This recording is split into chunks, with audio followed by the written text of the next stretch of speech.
hace un poco de calor, no se me duerma. Es la lucha de siempre, ¿no? Vamos a estar hablando de Apocalipsis. Es un libro que resulta un poco difícil para lectores modernos, porque es un libro que no parece otro libro que conocemos nosotros. Sin embargo, ellos sí conocían esta clase de literatura. Es un libro que fue escrito para una iglesia enfrentando la persecución y preguntándose cómo debemos responder. Porque hay por lo menos 3 formas de responder. Uno sería pelear. Y uno dice, bueno, ¿cómo iban a pelear contra el imperio romano? Yo les digo, leen el libro de Jueces. Dios puede pelear con grandes ejércitos, con poca gente. Si hubiera querido pelear, hubiera podido pelear. O a lo mejor debían huirse, ¿no? En el capítulo 9 de Hechos, Pablo huye 2 veces de personas que querían matarlo. O tal vez haya otra respuesta que la que le da Dios. Pero es un libro como ninguno, ¿no? Estudiamos este libro y parece tan único. En cuanto a libros bíblicos, es muy descuidado. Yo hablo con muchos hermanos que me dicen, hace años que no escuché un estudio del Apocalipsis. O me dicen, no, ese libro no lo leo yo. No, pues yo me confundo y yo lo dejo. Muy mal interpretado. Vuelvo a insistir en el contexto, ¿no? Se saca cada cosa de ahí para hablar de todo, ¿no? De nuevo, un texto sin un contexto llega a ser un pretexto, ¿no? Es un libro mal aplicado, habla del fin del mundo, bueno, no según el autor, que me parece que él sabía de qué estaba escribiendo, así que tengamos cuidado. G.K. Chesterton dijo, aunque San Juan el Evangelista vio muchos monstruos extraños en su visión, no vio a ninguno tan salvaje como sus comentaristas. He leído algunos comentarios que hacen que le dé la razón, ¿no? Porque algunas personas salen con cada concepto. Es un libro como ninguno y a la vez es un libro como muchos. Podemos mirar en el Antiguo Testamento, parte de Daniel, parte de Ezequiel, el libro de Zacarías, son muy parecidos. Si leemos, usa el mismo lenguaje, el mismo estilo. Primero de Enoch era un libro que conocían, un libro citado en Judas, ¿no? Los oráculos divinos no conocemos mucho, pero eran muy leídos en aquel entonces, primero y segundo de Baruch, y luego el libro del Jubileo, los testamentos de los 12 patriarcas, los salmos de Salomón, la asunción de Moisés, el martirio de Isaías, el Apocalipsis de Moisés, etcétera, etcétera, ¿no? Un hombre que va a la iglesia nuestra enseña Apocalipsis en la Universidad de Abilene. Y él dice, yo hago que mis estudiantes lean alguno de estos libros y después llegamos a Apocalipsis y tienen mucho menos preguntas. Porque ya se dan cuenta que Juan estaba usando un estilo conocido por ellos, ¿no?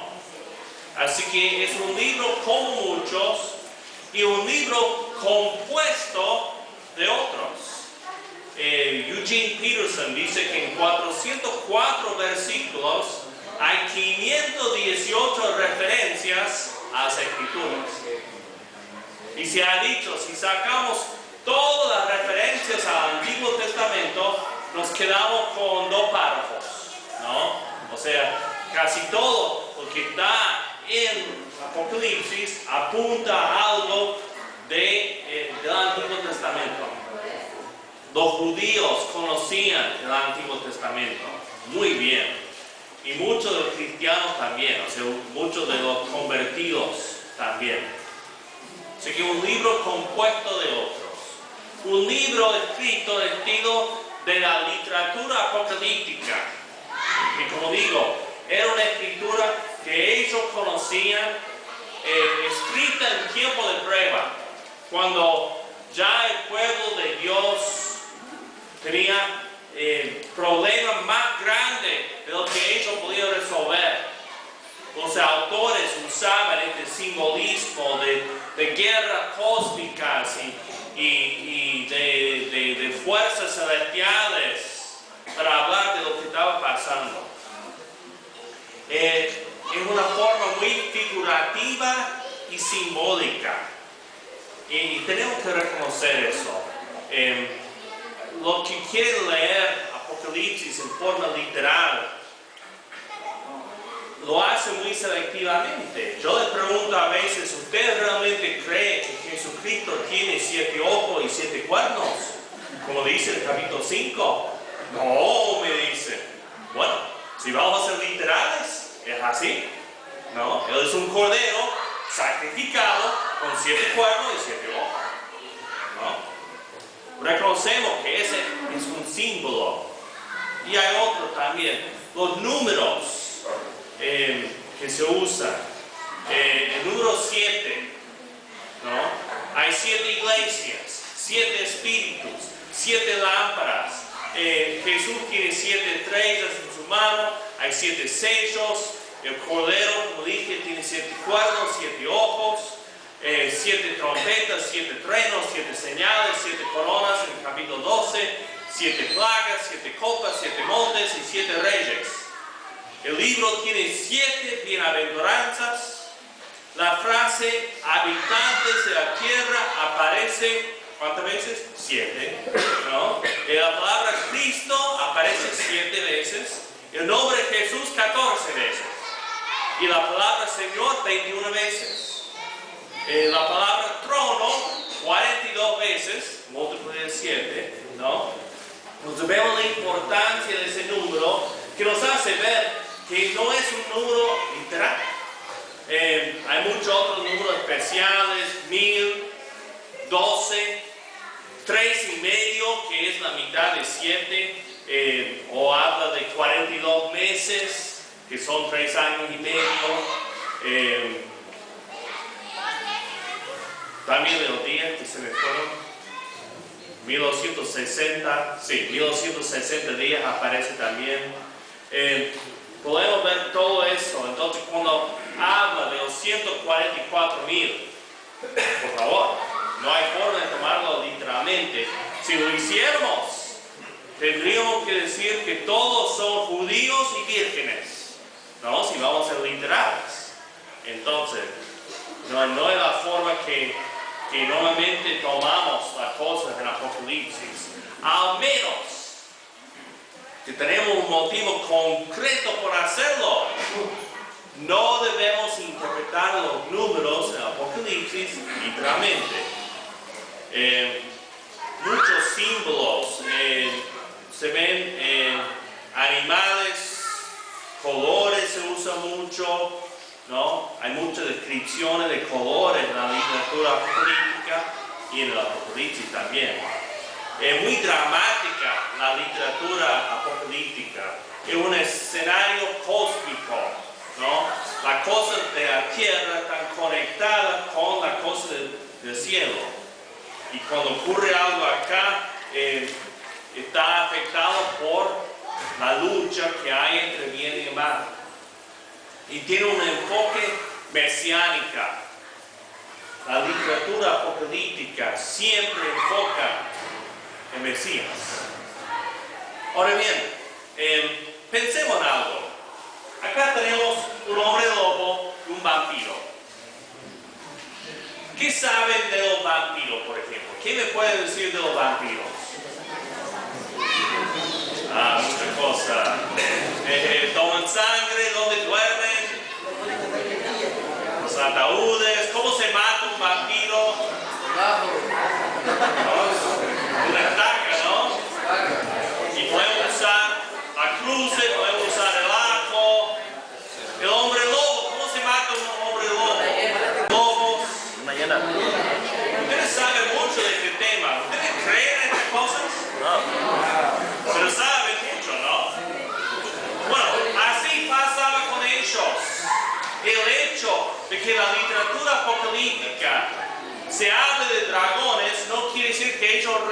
creían en los dragones. ¿Me comprenden?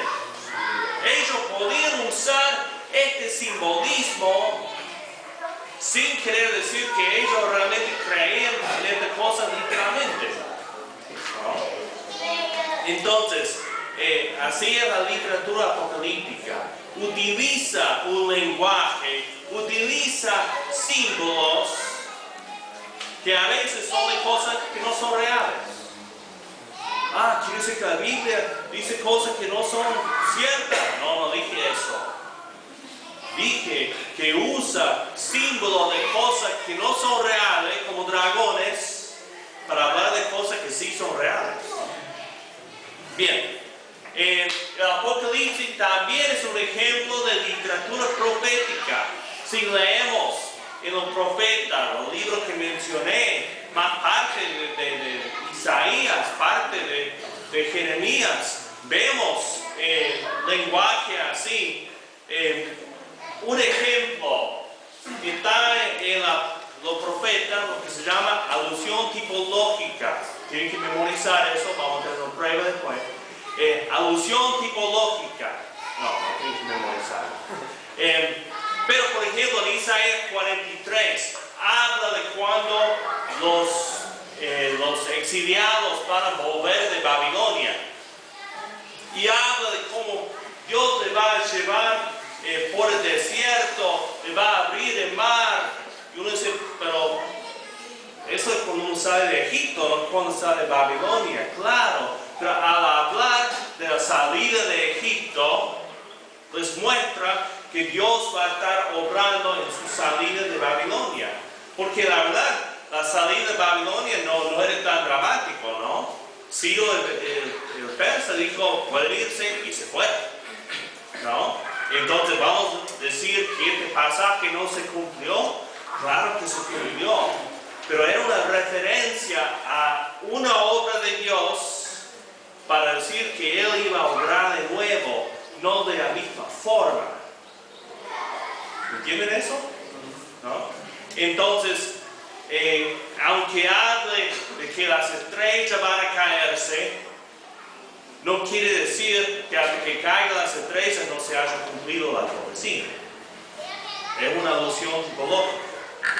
Bien, también es una carta, ¿no? Literatura epistolaria, el nombre técnico, ¿no? Pero es una carta, es muy práctica, ¿no? La literatura apocalíptica es para afectar la forma en que uno vive.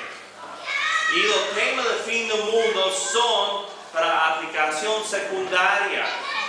O sea, habla en términos del fin del mundo, pero lo más importante es lo que va a ocurrir ahora, ¿no? Si leemos los primeros versículos de Apocalipsis, dice, esta es la revelación que Dios hizo a Jesucristo para que Él mostrara a sus siervos lo que pronto ha de suceder, ¿no? Luego, un poco más abajo, dice, porque ya se acerca el tiempo. Apocalipsis va a hablar en términos de fin del mundo, pero está hablando de algo inmediato. Bien, también es poesía.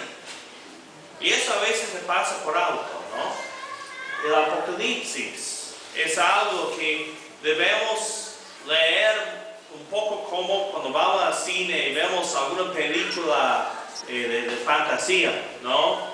Que es para hablar a todos nuestros sentidos, y cuando vemos la guerra cósmica tenemos que estar visualizando todo eso. Pero ¿qué pasa a veces? Pasamos tanto tiempo tratando de descifrar qué significa cada símbolo que no vemos la imagen, ¿no? Y no vemos esto de que Dios está obrando y los ángeles tocan trompetas y esto pasa y aquello pasa, que tendría que llenarnos de admiración. Y no que estemos ahí, bueno, a ver, ahí están los griegos, ahí están los romanos. No es para analizarse así. Es para tomar como poesía. Y debemos leer Apocalipsis alguna vez sin tratar de descifrar todo.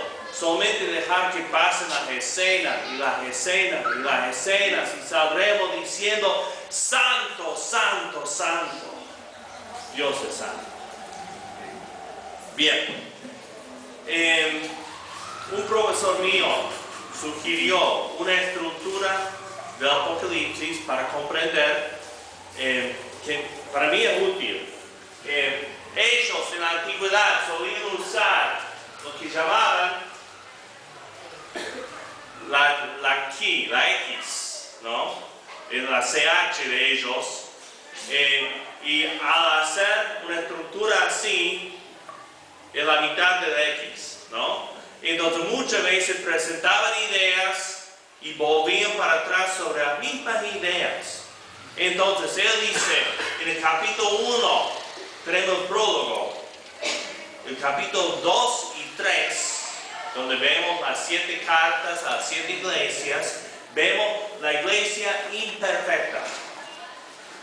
Luego, de 4 a 7, se explica la autoridad de Dios. De 8 a 11 ya tenemos juicios de advertencia, ¿no? Son castigos parciales.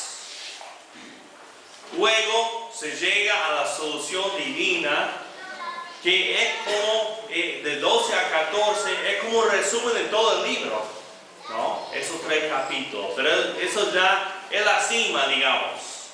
Ahí va el libro y viene retrocediendo con los juicios ya consumados en 15 y 16, ¿no?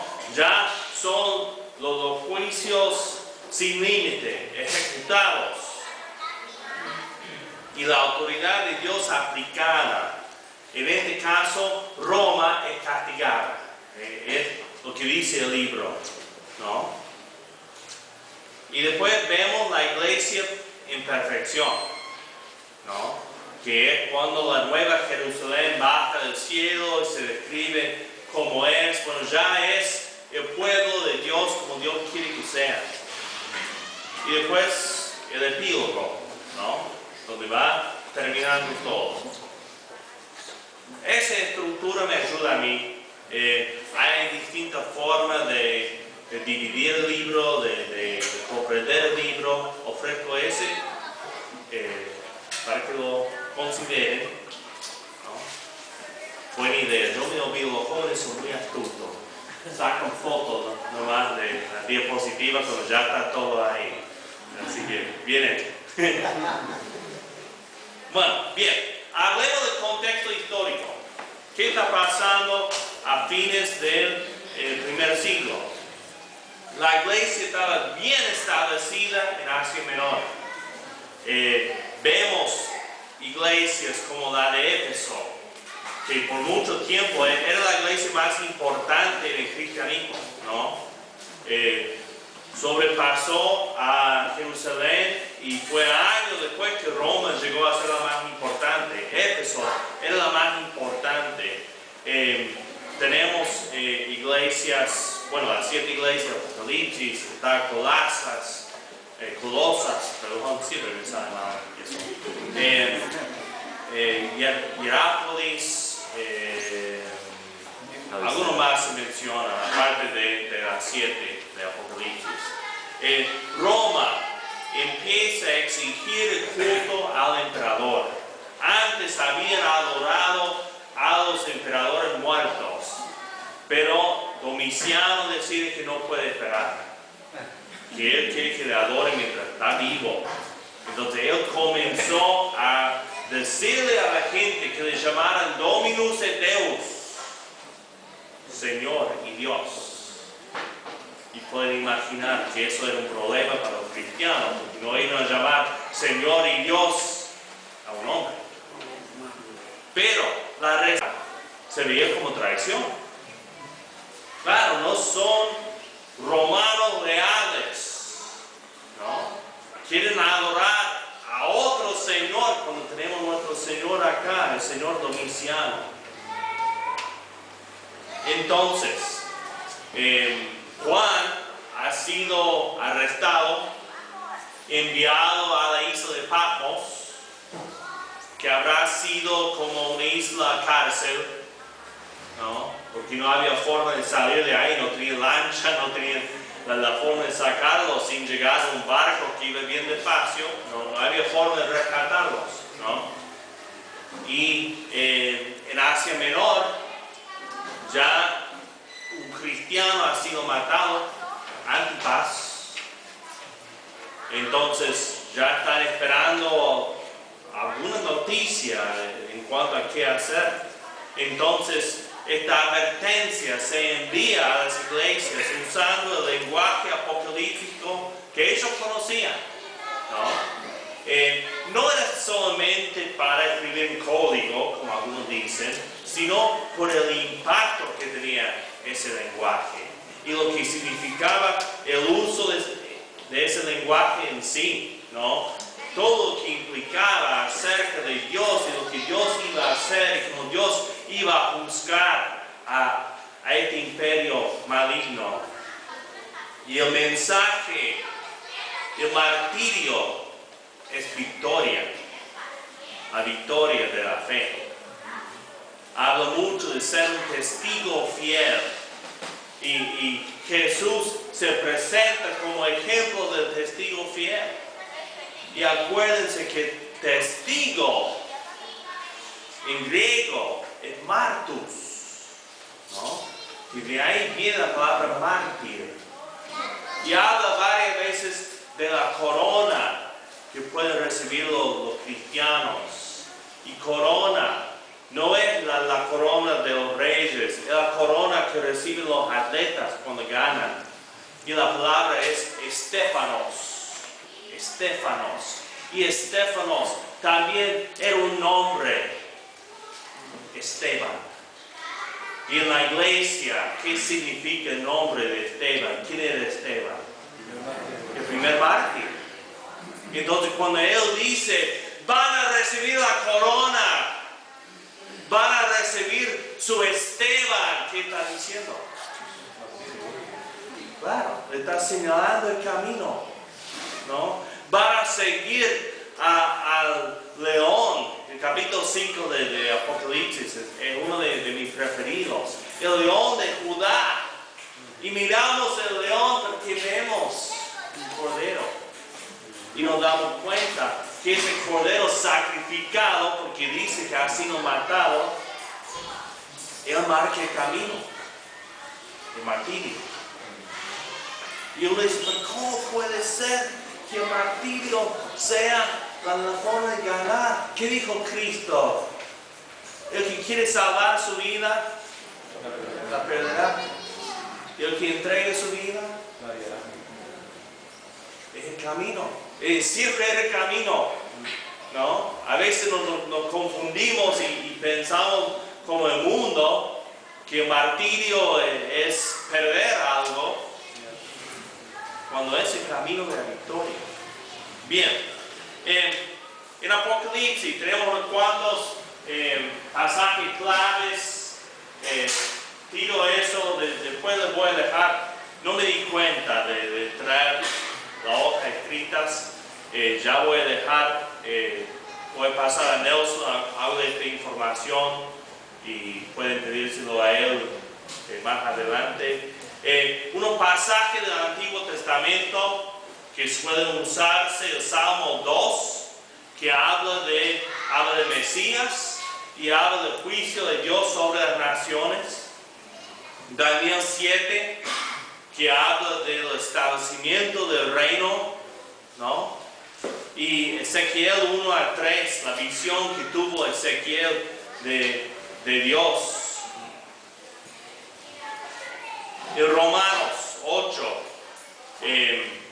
leemos antes, en todas estas cosas somos más que vencedores por medio de aquel que nos amó, por lo cual estoy seguro de que ni la muerte, ni la vida, ni ángeles, ni principados, ni potestades, ni lo presente, ni lo porvenir, ni lo alto, ni lo profundo, ni ninguna otra cosa creada nos podrá separar del amor de Dios, que es en Cristo Jesús, Señor nuestro? Ese pasaje resume el mensaje del Apocalipsis. Somos más que vencedores, aun cuando la muerte nos toca.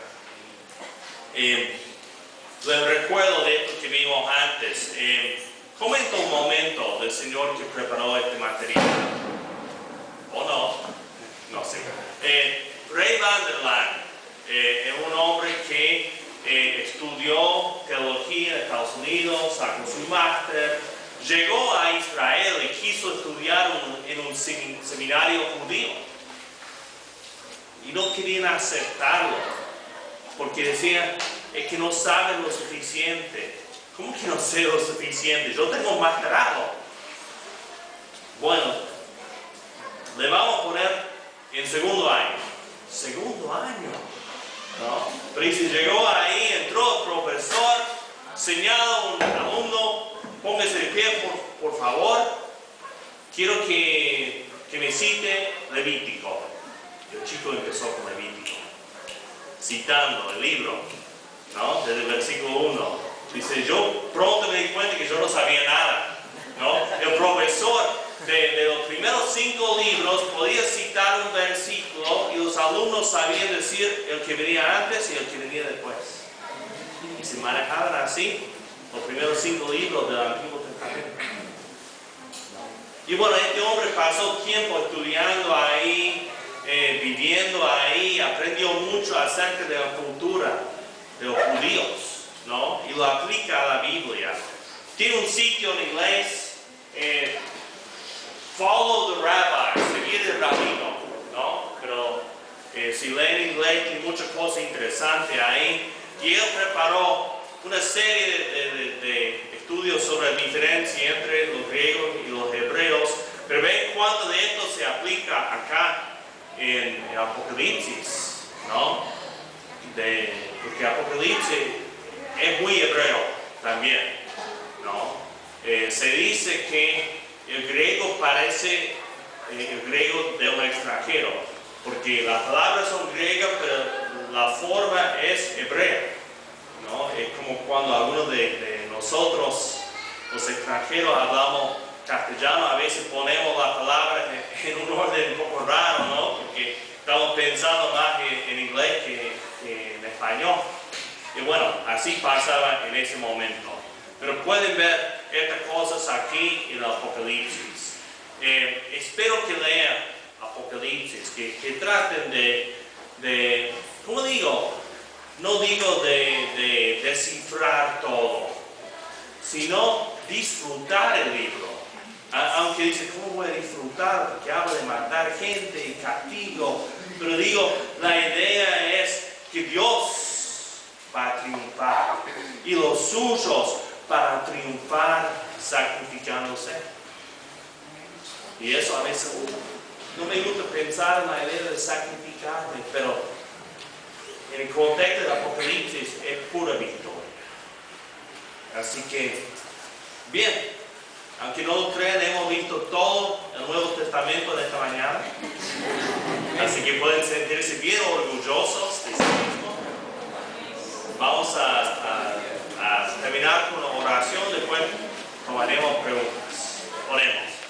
Padre Santo, gracias por tu santa palabra y lo que ella nos dice. Ayúdanos a leerla, a estudiarla y a vivirla. En el nombre